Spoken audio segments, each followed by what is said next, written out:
fainumas yra tame, kad tau nereikia imti agentūros, kuri tavęs įstato į rėmus. 8 val. Keliamės, 9 važiuojam. Važiuojam apžiūrėti kengūrų kokių.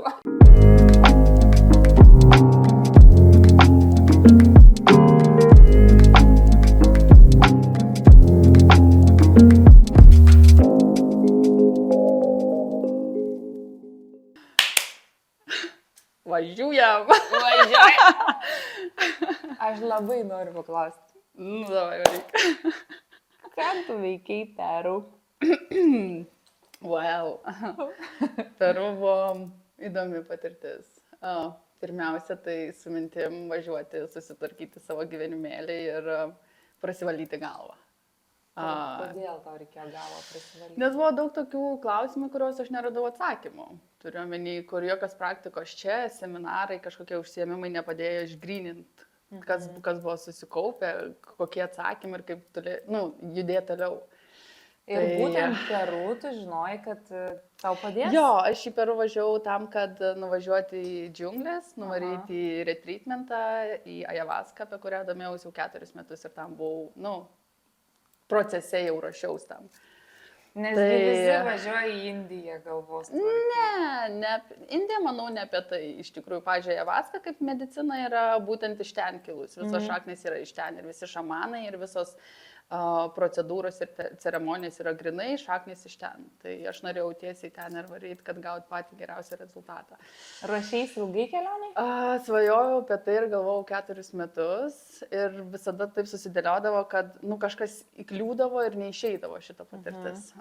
Bet vienais metais, kada viskas labai daug susidėjo, visokių patirčių, visokių išvažiavimų ir daug visokio experienco, gavos taip, kad vis dėlto išvažiavau. Turėjau važiuoti su draugė, bet draugiai nepavyko, tai likau viena ir galvoju, davai važiuojam. Išvažiavai viena? Jo, ir aš išvažiavau viena.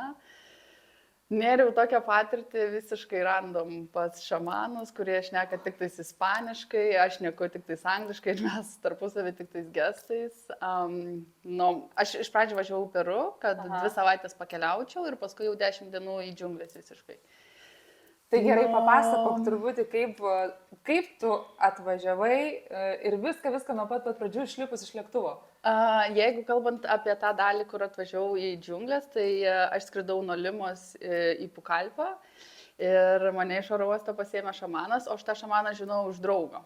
Tai jisai mane pasiėmė, tai dar kol buvo ryšys, dar mes su transleitu kažkaip pašnekėjom, paderinom visus reikaliukus.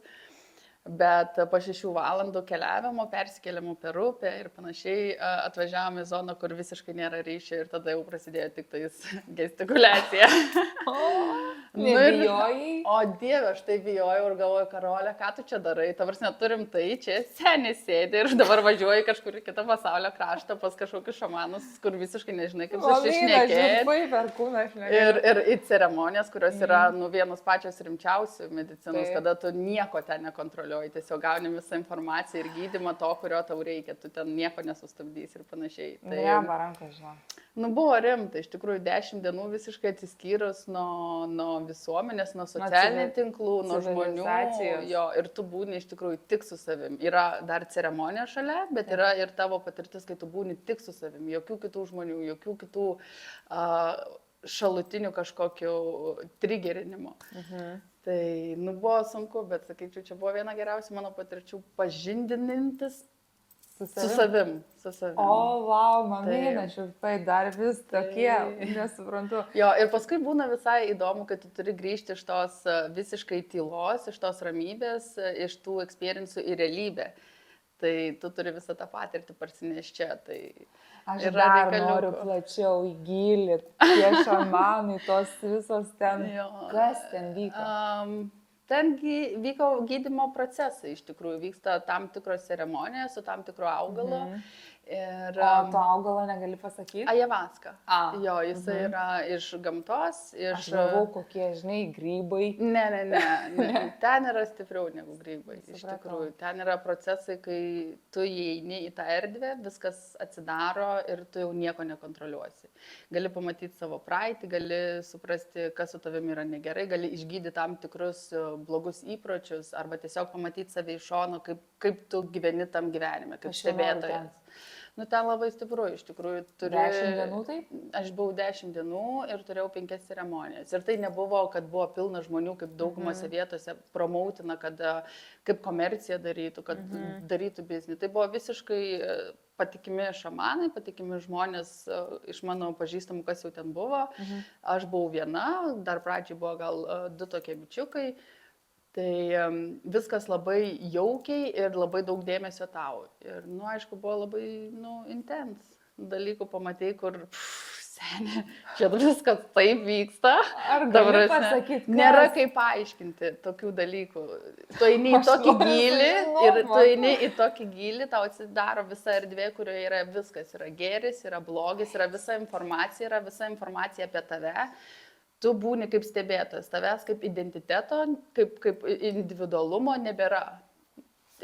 Čia yra tiesiog kūnelis. Kodėl tu man to nepasakoji? Niekada neklausai kažkaip. Klausiu, o taip tai uoga uždėjo ant torto, o viskas Matai, gylis. yra dar kita tokia. Tai sakau, uoga uždėjo ant torto, va būtent tą uogą, apie kurią paklausiu, bet tai, tai aš noriu dar tų spalvų, aš noriu įeiti tą kartu pabandyti. Jo, ten iš tikrųjų ir tu gauni ne tik suvokimo apie save, apie tą pasaulį, kaip viskas veikia, bet aišku, tu gali ir pamatyti kažkokius vizualizacijas. Bet aišku, tu negali užsikabinti ant to, nes čia, žinai, tiesiog toksai šalutinis, bet tu neri gilyn į save, neri gilyn į tą pasaulį, kaip viskas sudėta. Ir jo, žmonės iš tikrųjų po šitų ceremonijų labai pasikeičia, labai daug kas išsigydo kažką, labai susitvarko gyvenimą, labai apsiverčia, labai persikeičia mindsetas, iš tikrųjų, ką mes čia veikiam, ką mes čia darom, koks yra tikslas viso to.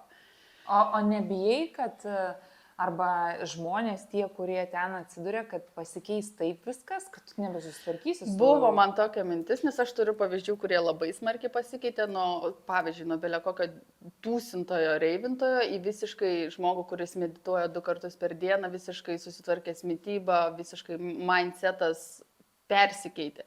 Ir buvo tokių porą minčių, kad o jeigu aš ten išvažiuosiu ir viskas apsivers ir aš būsiu kitokiu žmogum. Man patinka, koks aš esu žmogus dabar.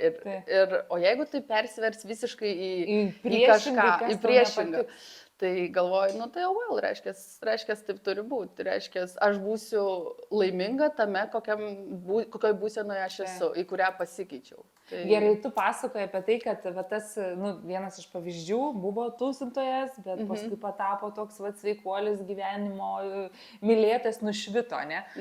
Ar yra atvirkščiai, kad, pavyzdžiui, atvažiuoja tikrai pakankamai geras žmogus, bet su savo kokiais skauduliais ir virsta kokiu blogu žmogum? Gal nepasakyčiau, kad virsta blogu žmogum, bet būna tokia perversmas, kad, skaitykim, jeigu tu nuvarai pas neteisingus žmonės, pas neteisingus šamanus, kurie nemoka valdyti erdvės ir nemoka dylinti su tuo, kaip žmonės čia būna, nemoka viso to proceso ir ceremonijos vesti, tu gali prisigaudyti labai daug negerų dalykų iš erdvės, nes atidaroma tokia erdvė, kur viskas yra jautru, kaip ir sakiau, yra ir blogis, ir gėris visame bendram sraute.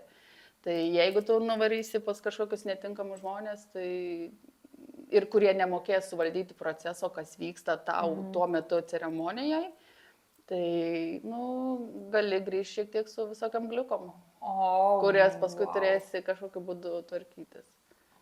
Ir aišku, čia depends, kiek pas tave yra šiaip visokių užslėptų dalykų, skaitykim, kažkokių baimių arba skaudžių patirčių iš galbūt praeitų gyvenimų.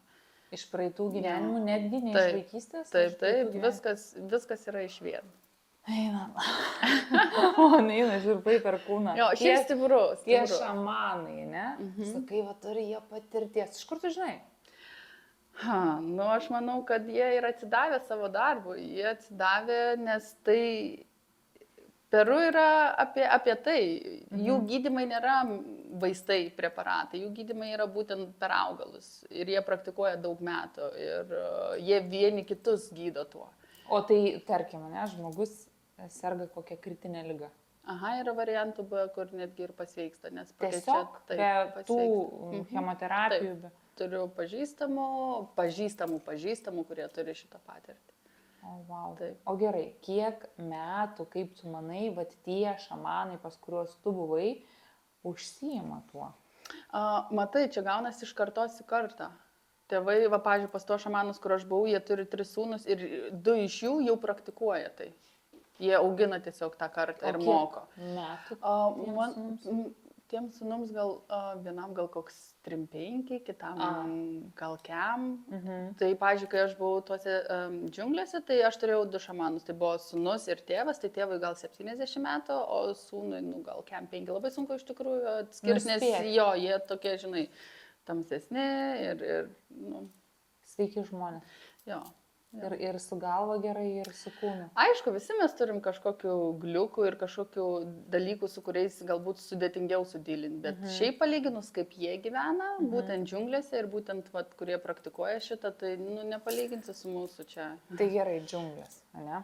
Tai o kaip, nežinau, vanduo, elektra, ta civilizacija. Jo, tai ten kaip padarytas toksai centriukas, padaryti namelį, kur žmonės atvažiuoja ir miega, jie pasirūpina visko, ir maistu, ir vandeniu, jie važiuoja kažkiek kilometrų, viską susivežti, yra nusitiesę ten tokius kaip vandens kažkokius kanalėlius, tai viskas ten yra iš tikrųjų. Žarnokus, vandens. Jo, ir važiuoju per tą praktiką, kai aš ten buvau, tai viskas buvo labai paprastai, maistelis labai paprastus, jokių prieskonių, jokių druskų, jokios mėsos, tu visiškai išsivalai, pasiruoši. Virta bulvė. Virti ryžiai, jo, kopūstas papjaustytas. Ir jie tau atneša pusryčius, pietus, dažniausiai vakarienės negauni, nes tu turi būti pasiruošęs ceremonijai. Prieš pat visą ceremoniją, tai tu valais organizmą, dėtuoji tam tikrus augalus, būni nevalgęs ir, rimti dalykai. Ta prasme, rimti dalykai. Žinok, aš klausau, mano akis plečiasi su kiekvienu tavo sakiniu. Aš vis dar negaliu patikėti, nes šitiek laiko bendraujam ir tu man nepasakoji. Matai, iš tikrųjų aš nelabai, kaip papasakoju, kam įdomu, kas paklausė, bet per daug aš man viskas žinai, labai individualu. Ir tu Gerai, o tai kiek tai kainavo pati kelionė į Peru ir visą tą 10 dienų? Sunku pasakyti, kiek visa kelionė, nes aš dar keliavau ir po pačią Peru, po šalis, prieš. Aš jau grinai pasidariau, kad po Ajos aš galėčiau ramiai grįžti namo ir dylinti su šitą realybę.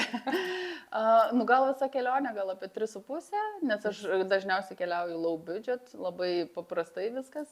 Su kuprinė, 10 kilų ir žinau, kad tu keliauji su kuprinė, kokiam fotografuojasi, jau ant kokio kalno.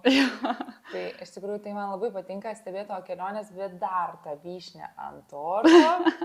Tai kas tau ten nutiko, pasakyk. Nulemą, žinai, po šitų visų retreatmentų. Sakiau, skrendu lėktuvu jau atgal į Limą, nes aš turėjau porą dienų prieš savo skrydį į Lietuvą. Ir aš tiek išsigryninau dalykų ir galvoju, o Dieve, kokie santykiai, nes buvo toksai, galvoju, kodėl nėra tų santykių, ne? Tu matai, tavo visos draugės ten teka, ženijas ir kuria šeimas ir tu galvoji. Perka būstus, taip. Ir galvoju, taip, aš kažkur vienam gale, kitam gale, dar čia biški dangui paskaidaivinu. Ir galvoju, kodėl nėra. Ir aš po tų retreitų galvoju, o Dieve, ir nereikia, nes dar tiek reikia susitvarkyti, ir net nereikia, nes reikia... Gerai, o grįžtant į tą, džiunglės ir ten ceremonijas, kokį tu suvokimą išsivežei? Labiausiai apie save, kaip tu turi gyventi, kaip tu nori gyventi, kas tu esi. Ten jau daug giliau visi tokie niuansai. Ir visai nieko bendro su dabar reikia susirasti vyrą? Ne, visiškai, absoliučiai, aš galvoju, Dieve, nereikia, nes aš tiek dar turiu sudylinti su savim, aš turiu dar tą susitvarkyti su savim ir aš turiu ten tiek skirti laiko. Aš neturiu laiko šitam, aš turiu dabar sugydyti save. Ir aš skrendu lėktuvą ir galvoju, okei, aš turiu susitvarkyti ir man nieko nereikia, skirsiu dėmesį ir laiko savo. Ir aš atvarau į Limą, pasiėmiau viešbutį ir prisiregistravau. Kaip tu atrodė? Prisiregistravau. Kaip dabar? Ne. Tai prisiregistravau ir aš, žodžiu, kylu liftu ir sutinku bičiuką. Iš Kolumbijos gal jisai. Ir aš bičiuko. Ir kažkaip aš nežinau, kaip ten mes tam lifte taip greitai persimetėm, kad jisai irgi buvo toj pačioj patirty, jo. Patirty. Ir sako, oi, tai ir tu buvai, sakau, jo, ir aš, sako, davai nusileisk. Jau angliškai. Jo. Sako, davai nusileisk į apačią, nes ten buvo tam viešbutį baras. Sako, pašnekėsim, apie patirtį, smagu pasidalinti, žinai. Ir aš galvoju, o Dieve, aš taip nenoriu su nieko šnekėti, nes viskas taip jautru, čia pilna žmonių, o tu tokia ką tik išėjai, žinai, iš to tylos tokios. Iš nieko į kažko. Taip, į matricą, kur viskas vyksta taip greitai, kad tu galvoji, laikykit mane. Bet galvoju, kaip įdomu būtų nuvaryti su juo pašnekėti, nes, relatini tie dalykai panašus. Tai aišku. Ir galvoju, okei, davai po valandą susitinkam apačioj. Ir aš nuvarau, nusiprausiu, įlendu į tą dušą, išeinu, beleką apsirengiau, plaukai išlapi, galvoju, pofik. Einu, čia tik tais pašnekėti. Ir aš nueinu tą barą apačioj. Ir buvo šeštadienis. Ir aš ateinu ir žiūriu, o Dieve, visi pasipuošę žmonės, pasiruošę vakarėlį, visi tokie gražus. Ir aš tokia, paprastai kaip, plaukai beleką ten šlapi, be jokių makepų, paprastai apsirengus, galvoju, okei, Karolina, that's fine. Susitvarkysiu. Ir aš ateinu prie to baro, pasiemu nealkoholinį kokteilį ir galvoju, lemą, Karolė, esi kitam pasaulio krašte, geri nealkoholinį kokteilį, atrodai kaip nežinau kas ir tiesiog laukiu nepažįstamo bičio, su kuriuo pasišėrinsi patirtim. Ir aš laukiu ir jisai neteina. 5 minutės, 10 minučių. Vėluoja? Taip, jisai neteina. Plius minus mes susitarėm, kad čia už valandas. Ir galvojau, ir stovi kitas bičias ir aš matau, kaip jisai nori užkalbinti. Taip, ir jisai nori užkalbinti ir jisai kažkaip paima ir užkalbina. Tai mes su juo prašnekam gal kas 3-4 valandas prie to baro. Papasakoju, ką čia veikiu, kaip veikiu, pasirodo, jisai irgi domisi Ajavaską ir nori sudalyvauti, bet niekada nebuvo. Ir labai daug bendrų dalykų, bendrų interesų, bendrų tokių nuomonių ir tu jauti, kaip tas žmogus tau rezonuoja. Bet grįžtant prie to iš lifto, bičiuko, jis neatėjo? Taip, jisai atėjo, aš paskui pamačiau, jisai atėjo, pamatė, kad mes šnekam ir jisai net nebetrukdė. Ir jisai, ir jisai nepriejo. O, wow. Nes jisai jau buvo tas kitas užkalbinės, tai aš galvoju. O, wow. Bet wow, klausyk, tai ateitų, pasakytų, sorry, kažkaip aš pavėlavau. Bet aš manau, kad jisai... Gal ten rytoj susitinkam. Jo, bet aš manau, kad tiesiog jisai susikonfuzino, nenorėjo gal trukdyti, nes mes jau ten visai pokalbį buvom. Tai ir jisai, kažkaip taip. Ta prasme, tai gyvenimas. Jo. Ką 3-4 valandas reikėjo kalbėti? Kalbėjom iš tikrųjų apie įdomius dalykus gyvenimo. Pagrindai jau čia apie filosofiją, apie tai, kaip viskas sudėliota, kokie požiūriai, kokios nuomonės, ką gyvenime veikia ir netgi gauni tokių panašumų, kad senė aš irgi kažką panašiai apie tą patį. Taip pat. Tai įdomu buvo, iš tikrųjų įdomu. Ir nesvarbu, kaip tu atrodai, nesvarbu... Jam nebuvo svarbu visiškai? Visiškai. Ir dažniausiai šiaip tu... O gerai, tai kur jisai žiūrėjo? Aš manau, kad giliai vidun žiūrėjo, ne į išorinius dalykus. Iekis. Jo, giliai vidun, kas tu per žmogus esi. Nesvarbu, kaip tu atrodai ir kokia tavo išorė. Ar tu su papuošalais, ar ne su papuošalais. Wow. Jo, tai va tas labiausiai ir užkabino, žinai, bet gilus žmogus. Didžiausias moters papuošalas, ką išgirdau visai neseniai, ir mes visos turėtumėm tai žinoti, tai yra moters pasitikėjimas savimi, savirealizacija, grožis tas viduje, tos liepsnos, tavo akis dega, tu kosmonautė. Gerai, tai, toliau. Kuo jisai vardu ir jisai vyresnis? Jisai vyresnis. Ir jo vardas yra Erikas. Tiesiog Erikas? Tiesiog Erikas. O jis kokia tauta? Jis yra perujietis, bet jisai nėra... tipinis perujietis, nes kadangi Peru buvo ispanų kolonija, jie labai miksuoti yra su ispanais. Tai jisai toksai, nepasakyčiau, kad perujietis, nepasakyčiau, kad ispanas, yra toksai balansas viduriukas. Ir tiesiog Erikas. Erikas. O, wow. Jo. Gerai, kas toliau? Tai mes pašnekėjom ir aš tada sakau, jau kaip ir varau ilsėtis. Ir kitą dieną jis atvažiavo, mes nuvarėm po miestą pasivažinti. O grįžtant į tą vakarą, ar buvo kokių... Oi, ne. Ne? Paprastai turiu labai. Minty, žinai, pajaučiamės vis tiek, kada turim dėmesį ir tą tokį kitokį, negu tiesiog tu kalbi su žmogum, vis tiek yra. To momentu aš jaučiu nieko nepajutau, tiesiog labai fainas pašnekovas. Tiesiog. Ir tu netgi gal supranti, kad tu atvariai pašnekėjai, pabuvai ir išvarys. Ir, tas tiesiog. Gerai. Jokių kažkokių didesnių intencijų. Ar gražus? Gražus. Tai pradėkime nuo to, kad tu pamatėjai iš karto, kad jis. Jo, simpatiškas vyras, gražus, simpatiškas vyras. Wow. Švelnių bruožų. Bet žinai, kaip įdomiausia, tai aš sakau, blemba, chebra, niekada nesakykit niekada. Čia yra aleliuja tokia taisyklė. Aš visada sakiau, jau užsieniečiai, tikrai ne man, kam čia tų problemų su tam skirtingai žodžiais, skirtinga kalba. Požiūriu. Taip. Ir religijomis. Taip. Jau nereikia šitų problemų. Tada sakiau, santykiai per atstumą kažkokie, o Dieve, tik kam šitos problemos? Nereikia, čia nesąmonė, vaikų žaidimai. Ir kad vyras turėtų būti aukštesnis už mane, jisai niekada nebus žemesnis už mane ar ten mano ūgio. Tai aš gavau visą package ir sako, sveiki, dabar dorokite su šito. Oi, nesakykit, ir užsienietis, ir atstumą turi. Taip. Ir mano ūgio. Ir tavo, bet nors, kaip sakant, nemažesnis. Jo. Bet aš visada sakau, mano vyras, tai bus tikrai aukštesnis. Aš nežinau, ar čia bus mano vyras, bet šiaip, bičias bus aukštesnis. Tai pažiūrėsim, karolė. Gerai, ant rytojus jūs susitiko. Jo, tai jisai, matai, viešbučio menedžeris, to viešbučio, kuriam aš apsistojau. Ir jisai darė promautinimo video ir tiesiog užsiliko bare. Ir kitą dieną jisai atvažiavo, nusivežė mane pažiūrėti tos limos, nusivežė į parkus, nuvarėm pavalgyti. O jau mesgėsi kažkas? Ne, žinok. Nieko nesimesgė. Aš manau, tiesiog buvo labai smagus laikas ir galvojau, wow, čia neįtikėtina.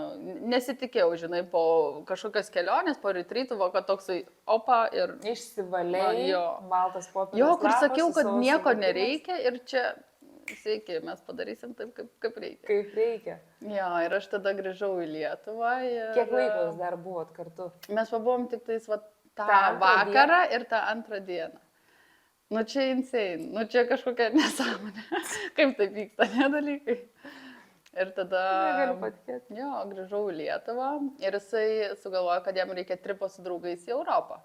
Ir jisai mėnesį kažkaip ar ten porą savaičių turėjo varyti į Europą, patripinti su draugais į Prancūziją.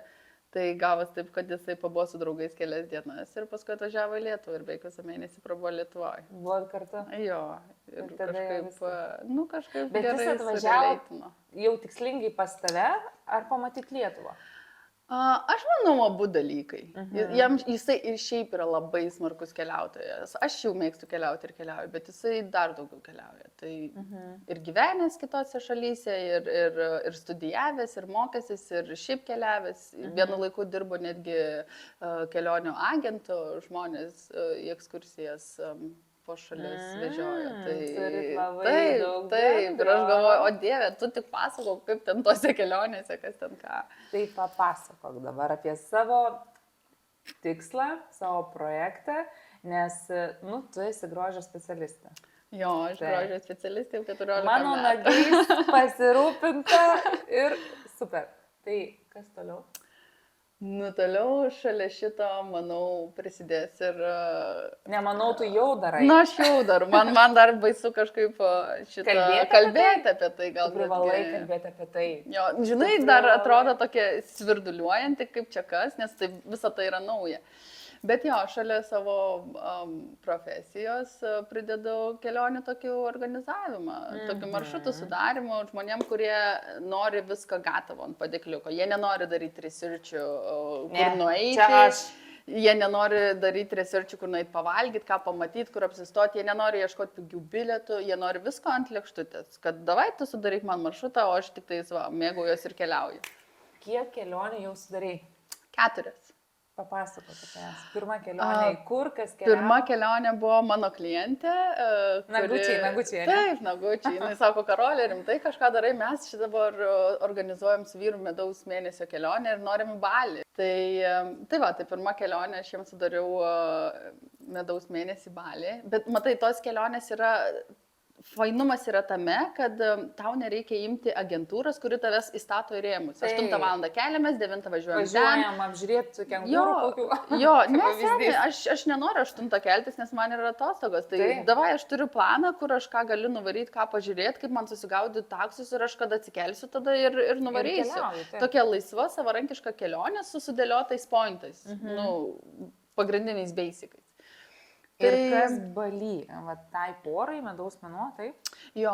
Ką tu padarei? Pavyzdžiui, jie kaip pradžiai vis tiek pasižiūrėjo agentūros, tai agentūros labai tokius neįdomius daro tvarkaraščius, apsistoja vienam viešbutį ir kelios ekskursijos. O aš jiems sakau, davai, hebra, tai jeigu jūs atvažiuojate tokią šalį ir tiek laiko skrenda, tai davai paeksplorinkit normaliai, savarankiškai ir su nuotykiais, žinai, viskas procese. Amazing. Taip, ir aš, davai, jūs atvažiuojate sostinėje, pabūnat sostinėje kažkiek dienų, keliatės į kitą vietą, tada pabūna ten, paeksplorinat, keliatės į kažkokią salą, pasiplaukioja ten su kažkuo ir davai paeksplorinat. Tai ne 8 nereikėjo jam keltis.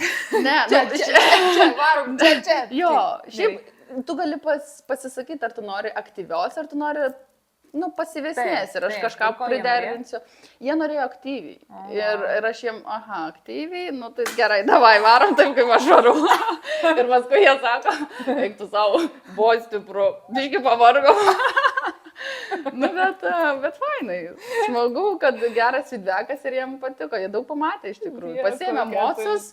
Kur ta pana, ar dabar galvoju, ar bičias ar pana, jie šiaip nevažiuoja su motu, sako, pasėmėm tos motus, pavarėm ten, pažinėjom, sako, buvo cool. Antra kelionė? Antra kelionė buvo Japonija. O, va. Jo, bičiukas susirado, va taip random, tiesiog mane ir sako, aš važiuoju į Japoniją. Susirado, ne? Jo, bet tik paskelbiau tą Kera Trip. Kera Trip, jo. Ir sako, davai gal suorganizuok, aš turiu 2 savaitės atostogų, jam ten buvo kažkoks renginys, kažkoks eventas ir sako, bet norėčiau dar paeksplorinti aplinkui. Tai man, kaip nebuvusiai, man buvo pačiai įdomu, nes man smagu rinkti tą informaciją, daryti tos research'us, žinai, ir šiaip domėtis apie tą šalį, nes gal one day I will be there. Tai gerai, tai kiek kainuoja tavo paslauga tokia? Ar priklauso nuo kelionės, nuo kiek priklauso nuo kelionės, manau. Priklauso nuo kelionės, nuo laiko, kiek jie nori pamatyti, ar tai turi būti aktyvu, ar pasyvu. Labai priklauso, kaip... Tai įperkama tu? Aš įperkama, aš dar tokia jauna įperkama. Jo, tiesiog tu dar nesuprato, kokia yra gera. Tu tikrai nesupranti. Tu esi tikra, nes man atrodo, kad tu netikra. Trečia kelionė, kas keliavo? Trečia kelionė dabar yra mano pažįstama iš to paties miestelio Kuršėnai ir jinai švenčia savo gimtadienį. Tai 40. Iš Kuršėnų? Taip, aš iš Kuršėnų. Promautinam. Taip, aš nuo Šiaulių pusės, beveik kolegė. Kas į Kuršėnus? Jo, tai jinai sako, aš nenoriu jokių, žinai, gimtadienį jau atsibodo ir sako, 40-metis, sako, reikia man kažkaip pakeliauti. Ir jinai nelabai yra keliavusi. Viena keliavo? Viena, blema, kokia kieta pana jinai, labai kieta. Sako, viskas, reikia kažką daryti ir kažkokią naują patirtį, sakau, good, važiuojam. O ko jį norėjo? Norėjo aktyvaus ar to tokio baimės? Ne, jinai norėjo paeksplorinti, norėjo visai aktyviai pažinti tą eriją, tai jinai išvarė į Komo. Kaip ir nėra labai egzotinė ir panašiai, ten 4 ar 5 dienelės. Ne Tailandas, ne Šri Lanka, ne Madagaskaras koks, bet kaip Europa tai yra insane vieta, labai. Tai aš jai tokį padėliojau maršrutėlį, kokias vietas apžiūrėti, kur iš ko nuvarinėti. Restoranų kažkokių pasiūlymų, kur gimtadienį gali atšvęsti ir pasidėti. Ir jinai viena. Taip. Su kuo gimtadienį atšvęsti? Su savim. Su savim, tiesiog vakarienė, pasimatymas su savim. Tavo gimtadienio proga. Per kūną. Tiesiog su savim, sako. Jo. Taigi mes mažai laiko skiriam savo, tai turim rasti progų. Aš tokius jaučiu jausmus, tokius, aš nežinau, ką tu darai, bet tu man atsiskleidai visokiausiam, kitokiausiam spalvom, kokią aš tave pažinau, aš ir taip jau, aš žinau, kokia tu wow, bet dabar tu man... Nu, matai, kol darai ten tos nagus per tą valandėlį, nes Tai tu manęs išklausinėjai visko, aš viskas aišku.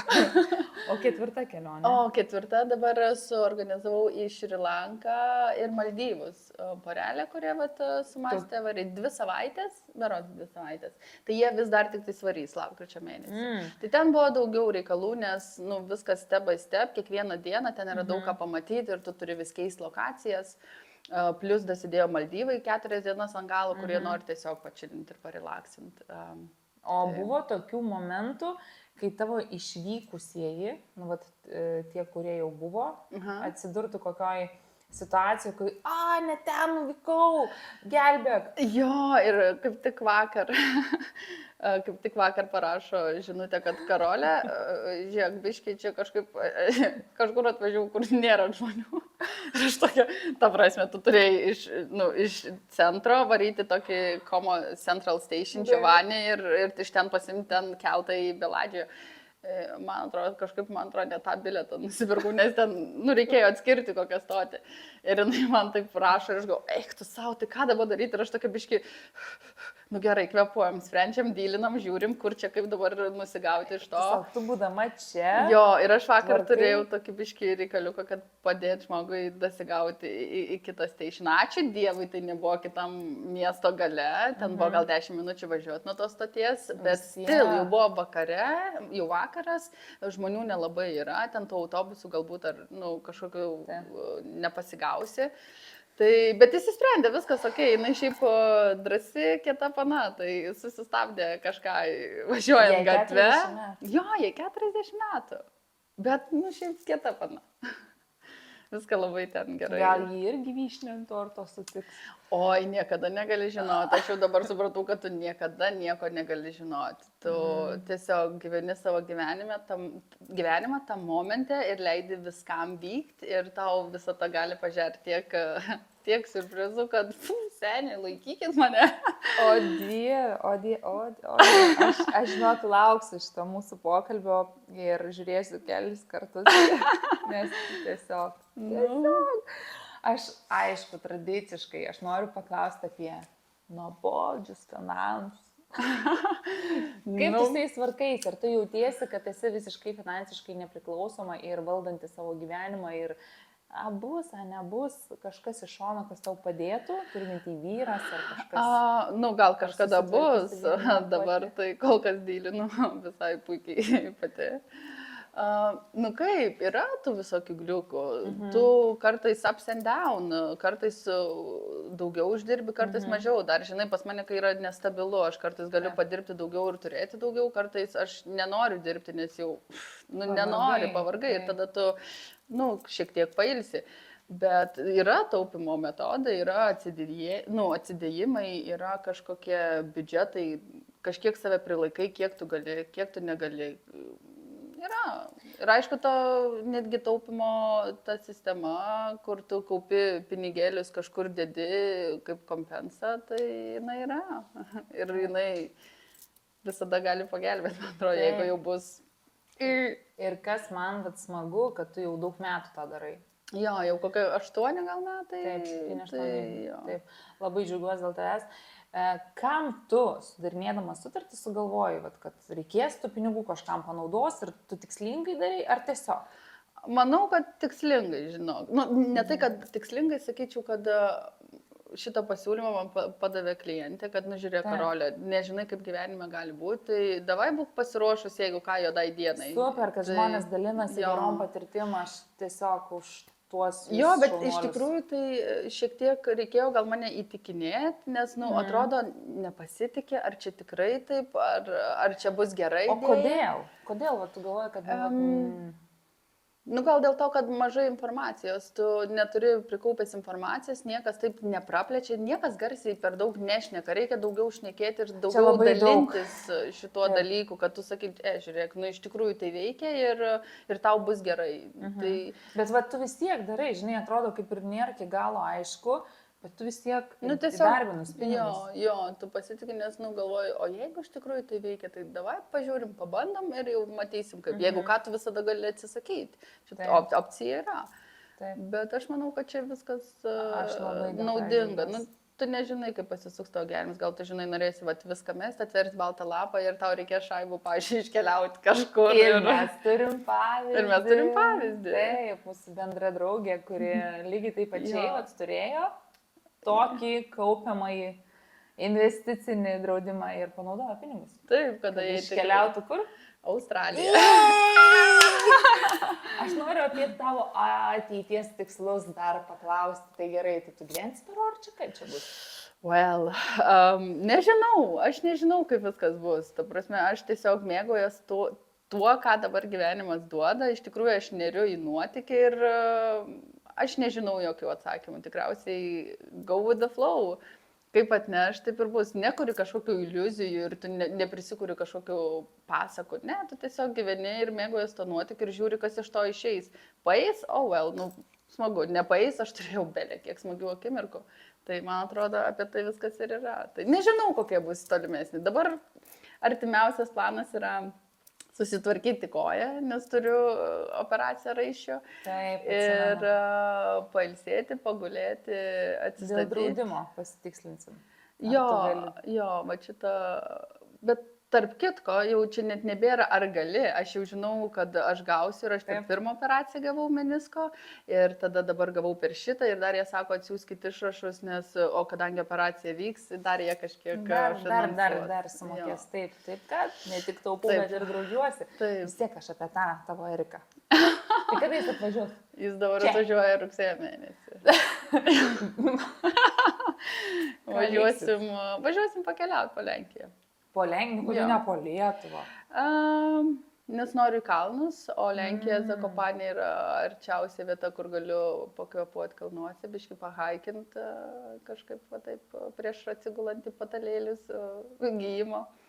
Ir pabūsim. Gyjimo patalėlius? Koja, kai po operacijos laikotarpį reikės 2 mėnesius. Jis savimi rūpinsis. Čia dar toks diskutuotinas klausimas, ar jam išeis čia pasibūti ar ne. O žiemą labai norėčiau, iš tikrųjų, jau senai norėjau aš išvaryti, peržiemoti čia. Nesmagu man čia žiemą, kažkaip liūdnoka, tamsu ir panašiai. Saulės, karščio, džiunglių, kalnų, tokios gyvos gamtos. Žvėrienos norėjau sakyti. Esi tokia gyva, žinai, ir tu kaip miško deivė, dvasia tokia, žinai, po pasaulį visur. Jo, smagu, man labai patinka. Kiek turėjai kelionių? Pati asmeninių. Blemba, kažkada rašiau sąrašą ir dabar reikėtų patikrinti. Sąrašą kažkada rašiau? Gal kokį 30. Gal 30. Bet čia gal tu dar 10. Ne, bet čia ir mažos, ir didelės. Ar tu galėjai pabandyti prisiminti, jeigu išeis didžiausias, įspūdingiausias kelionės, kur tu buvai ir tokį po vieną, kodėl ten verta, ką tu ten patyrei? Jaučiu įspūdingiausia gal buvo Vietnamas. Man patiko tas kontrastas tarp visiškos gamtos ir laukinės erdvės ir visiškai modernaus miesto, kurie yra kartu labai relaitinas. Labai patiko Madagaskaras, kai jis išmokė dalykų tokių kaip vertinti tai, ką tu turi, nes ten yra žmonės daug laimingesni neturėdami nieko, nes yra antiek didelis skirtumas, kaip žmonės gyvena, ką jie turi, kaip jie tą vertina. Ir tos dvi. Kambodža gal dar? Kambodža su savo senovės istorija, su griuvėsiais. Kaukulių matei? Gal buvo porą, keletą. Jo, tokios didesnės kelionės, tai su kuprinė mėnesių laiko patripint po pasaulą. Sustoju kažkur. Žinai, tu sakai, apie 30 kelionių sąrašas, net neatsimenu, tai bet tai kainuoja. Jo, kainuoja. Aš kartais pagalvoju, blemba, kiek ten išleista pinigų, gal galėčiau jau nusipirkti, būčiau nusipirkus kažkokį butą. Bet ar tos 4 sienos duos tau tiek, kiek tau duoda vaibas, nuotykiai, savęs pažinimas ir ta patirtis, aš nežinau. Aišku, yra tas toksai kabliukas, jau gal reikėtų, nes, kažkaip reikėtų. Bet nežinau, aš vis sustoju, žinai, tas momente, kur ar čia varyti kelionę, ar dar atsidėti, žinai, ar varyti dar porą skydivingų šuolių padaryti, ar atsidėti būtų. Ir visada prasileidžiu ir kažkur kažką nuveikiu. Atsimenu, mes kalbėjom praeitą vasarą būtent apie tavo būstą.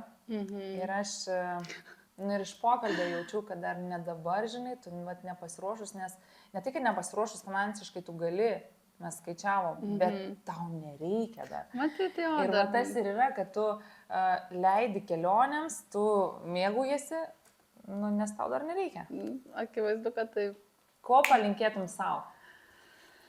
Pabaigai. Kaip sunku. Pradėk nuo manęs. Ko palinkėtum man?